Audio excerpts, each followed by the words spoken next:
There goes more smoke out. Boring. Bucking the usual trend of breaks between And by the way, before we get into this, I only played this for 30 minutes and gave up because it was stupid. numbered sequels, Call of Duty Black Ops 7 is following just 12 months on from Black Ops 6, and you'd perhaps assume that meant only small tweaks to what was one of the series' high points last year. But the teams at Raven and Treyarch evidently don't see it that way, and have instead built one of the most unconventional COD campaigns to date. In many ways, it doesn't feel like a COD single player mode. It's more like a multiplayer experiment squeezed into a campaign shell, playing best when you're accompanied by squad mates, echoing zombies or the now defunct DMZ at times. But it all culminates in a brand new endgame portion that stitches together aspects of COD's past open world successes and failures in an attempt to become something new. In reality, that post-credits content is a repetitive shooting gallery that adds little to the excitement that leads up to it. I recently criticised Battlefield 6's single player for playing it safe and not taking any risks, and to Black Ops 7's credit, the same can't be said here. The problem, however, is that not many of its big swings hit, resulting in one of Call of Duty's most intriguing yet flawed campaigns. Intriguing? This guy must be stupid.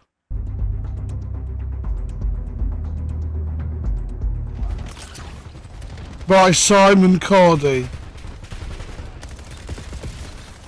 Much of Black Ops 7's intrigue emanates from one fundamental design choice. For the first time in many years, a Call of Duty campaign is fully playable in 4-player co-op, and it really does feel like it's made with that in mind. And it's lame. And as the preferred method of play. This comes with It's stupid. I feel unimmersed in the story. I'd rather play by myself with a squad of AI. That's what I want. both positives and negatives. Teaming up with friends is good fun, with fighting big bosses that have multiple weak points to Stupid bosses. Like, what is this, Resident Evil? Look at this shit. fire upon simultaneously, or stealthily working through an enemy area tactically, both coming with a good deal of satisfaction. Wow. But it also detrimentally affects the solo experience, from not having AI companions Whoa. if no buddies are online, or kicking you for inactivity if you're idle for too long, to not even being able to pause Which are all dumb design choices. Making the story co-op was stupid. They should have never done it. And you know what? It's just lame. due to its online-only nature. Its open areas and endgame portions seem catered towards a group experience as well, and can end up just a little low. And I did feel that way playing it. Whenever I was playing by myself, everything felt spongy, and I felt like that was dumb.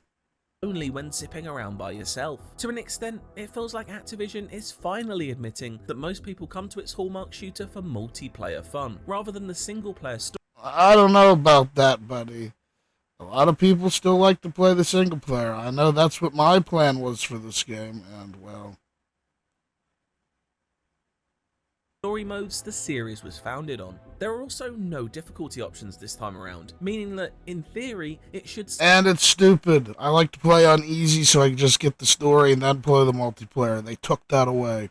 scale the threat depending on how many players are in your squad. In my experience though, the number of enemies in a level remains the same, leaving me feeling overwhelmed by foes even in its earliest levels. By comparison, playing in a full squad makes these encounters a breeze, with not enough targets to go around sometimes. In fact, enemy numbers are uneven across the campaign as a whole, sometimes swarming you with dozens of rabid rushers, but at others presenting you with a Can we please talk about the weird enemies and stuff, please? couple of soldiers wandering through a door when you're expecting an onslaught. It's admittedly a difficult balance to get right, but one that has not been achieved here. As for the structure of the campaign, Black Ops 7's story is delivered at breakneck speed, taking me just about 5 hours to reach the endgame. Its 11 missions threw me through 5 hours too long. one exotic location to the next, from one time period to another, and deep into nightmare realms full of otherworldly horrors and delight. I hope he does delights. Did this man just use the word delights to describe this fucking campaign? God save us all. Fuck you. Exactly. See, Menendez is actually Activision. The new threats are here to instigate a global collapse once again. The reemergence of Black Ops 2 villain Raul Menendez thrusts the playable unit Spectre 1 into action and soon has them facing off against an evil tech company. Oh, there she What is. follows is a set of missions that throws you in and out of reality thanks to a fear toxin being weaponized by the guild, led by Kiernan A fear toxin? I wish it had a cooler name than that. and Shipka's Emma Kagan, who is trading in Mad Men for Mad Mechs here. Initiate testing sequence. A combination of cliched evil sci-fi tech corp and Batman Arkham Scarecrow-esque antics leads each level to interesting places from a visual perspective, as long-buried memories of our protagonists are dredged up and morph into horror-filled mazes. I do wish there was a little more in terms of mission variety when it comes to actual level and objective design though, with corridor shooting taking the lead in most of these excursions. If last year's Black Ops 6 leaned more into grounded espionage and subterfuge, 7 is a much louder proposition, choosing to demolish the lobby of a complex to gain access to it rather than sweet-talking the security guard standing in front of it. As a result, there is no shortage of big moments justifying Can we please talk about the weird enemies? its blockbuster label, dodging giant falling machetes like you stumbled into a If he likes this, he's stupid. Looney Tunes cartoon is a one-off joy, as is taking control of a lavish luxury boat and ramming it into the side of a building. Moments like this feel pinched right out of Christopher Nolan's back pocket and sit perfectly in the Call of Duty mold. I hate this reviewer. I hate IGN. Destroy IGN.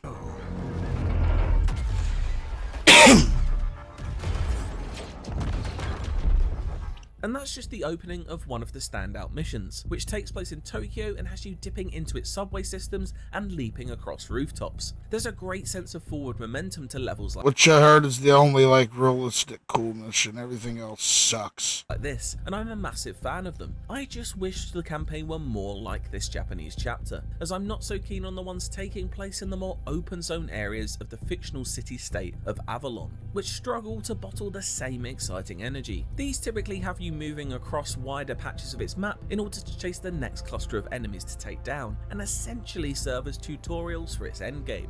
In fact, much of the time, it doesn't really feel like a Call of Duty campaign at all. Yes, it has the militaristic hallmarks, but borrows just as much from horde shooters like Left 4 Dead and its own in-house zombie modes. It makes for an uneven set of missions, some of which really don't work for me, but with others that do manage to hit the spot when they capture some of the COD cinematic legacy.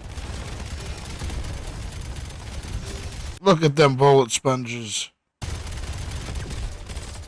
As you might expect, the gunplay is snappy and satisfying, with SMGs delightfully ripping Satisfying my ass. It takes 2 clips to kill 1 person, pretty much. through armoured enemies, and sniper rifles really coming into their own and popping out bits of brain in some of the campaign's open areas.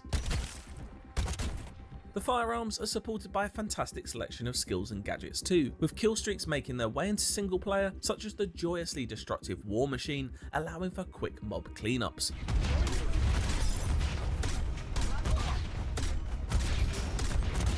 I'll admit, I was initially skeptical of the near future setting and Call of Duty's return to tinkering with near future tech when it comes to movement, but on the whole, the experiment is largely a success. Wall jumping can be a little clunky, but the kinetic super jump is very fun to use as a quick flanking tool, Oh my. as is my favourite of the bunch, the grapple hook, swinging up to roofs to find a better vantage point before swooping down on a wingsuit to get back up close opens up each level's architecture in interesting ways. It may never reach that Titanfall 2 gold standard when it comes to FPS mobility, That's the only ones who should be doing it. but there are flashes of it here, which is always welcome. That's not welcome with Call of Duty. Just make Titanfall 3 EA. This desire to experiment also carries into its approach to boss design, which is by no means revolutionary when it comes to FPS campaigns, but a relatively new thing for Call of Duty. I appreciate the efforts Which shouldn't be in Call of Duty. Look at that. Look how stupid. made in order to make each have its own gimmick, even if they all ultimately come down Stupid. to draining an oversized health bar while dodging projectiles. In fact, enemy variety is quite impressive this time around, with human, mechanical, and hallucinatory foes offering different threats Stupid.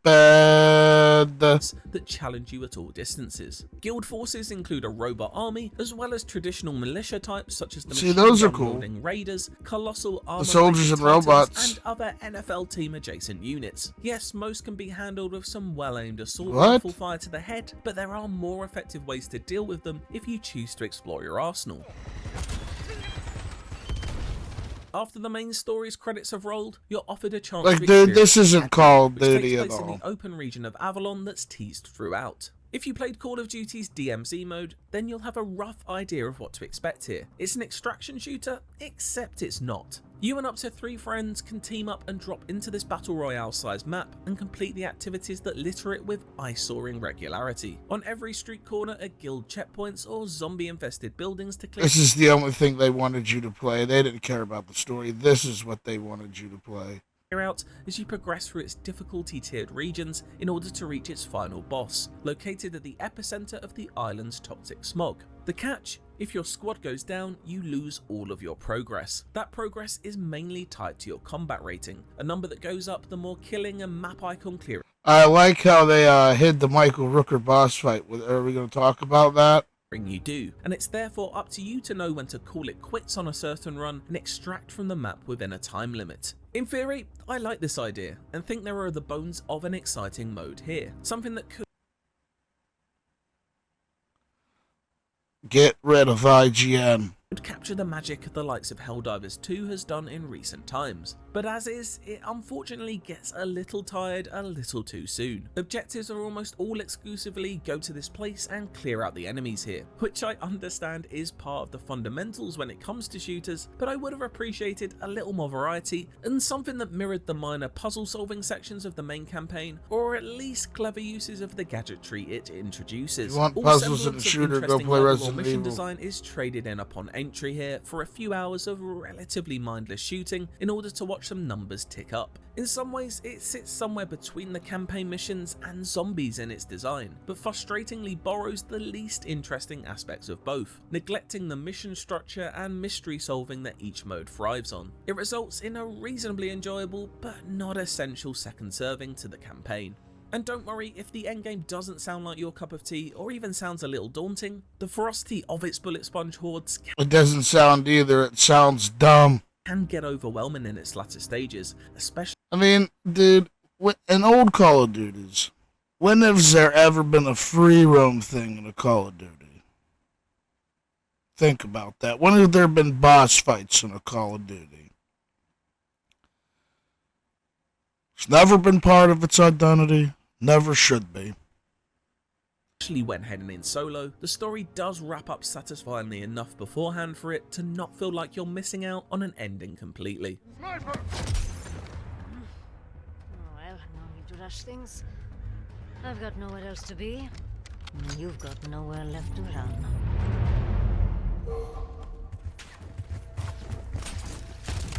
Where's the sniper? She's up. Oh shit! Lost visual. It's a story nowhere near as accomplished as last year's efforts though, effectively a direct sequel to Black Ops 2 that also ties into the events of Black Ops 6, presumed knowledge and the speed at which its setup is told can be a little disorientating, especially if you aren't familiar with its 2012 predecessor. The themes are personal this time around, with David Mason placed centre stage as he battles with his past, namely the loss of his father Alex. There are some fun revelations along the way as well as treats for long-term fans of the Black Ops series, but as someone who has personally never held those characters in as high regard as their Modern Warfare counterparts, the pulling of the heartstrings didn't quite work for me. That being Then why did you review this? said, if you are someone who has always preferred the adventures of Woods, Mason, Adler and co, I'm sure you'll have a great time here. It does mean though that this revisiting of the past, combined with a thick layer of exposition, can make the early hours of the story relatively impenetrable for newcomers. So I'd bear that in mind if you're coming in fresh. Stop looking backwards, David. Well, I'm not coming in fresh, so this story sucks. Oh, here's the verdict, folks. Call of Duty Black Ops 7's Wait campaign for is it. a wild one thanks to the scope of its ambition. Not every roll of the dice pays off, but there's enough enjoyment to be found across its 11 missions to not feel like a dud, at least when played in its desired co-op fashion. Beyond that, it's No, I don't just want the to play seed it of a that good way. idea that could be nurtured with future efforts, but it comes across as a little repetitive and supplementary to the story Black No, it wasn't needed. Why does it exist? Ops 7 is trying to tell, with satisfying gunplay and very fun movement abilities providing Dude, honestly, the gunplay's not as satisfying. It feels like a fucking bullet sponge RPG.